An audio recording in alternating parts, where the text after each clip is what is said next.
அனைவருக்கும் நமஸ்காரம். அடியன் கோவையிலிருந்து கிருஷ்ணவேணி. நமக்கு ஒரு நல்ல ஃப்ரெண்ட்ஸ் கிடைக்கணும். நல்ல நட்பு அப்படிங்கிறது சொல்லுவாங்களே, நண்பேண்டா அப்படிம்பாங்களே.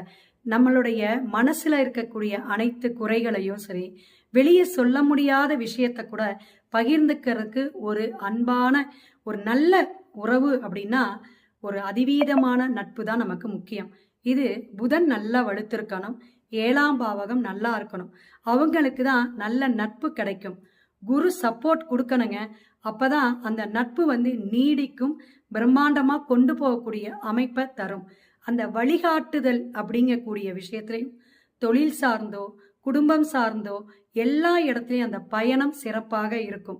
அந்த ஃப்ரெண்ட்ஷிப் எப்படி ஏற்படுத்திக்கணும், நம்மளுடைய பாவகமும் கிரகமும் எப்படி இருக்கும் அப்படிங்கிறத கட்டமைப்பு தான் சொல்லும். ஸோ உங்களுடைய டவுட் இருந்தால் ஃபோன் பண்ணுங்க. கண்டிப்பாக உங்களுக்கு நல்ல ஃப்ரெண்ட்ஸ் எப்படி அமைவாங்க அப்படிங்கிறத சொல்கிறேன்.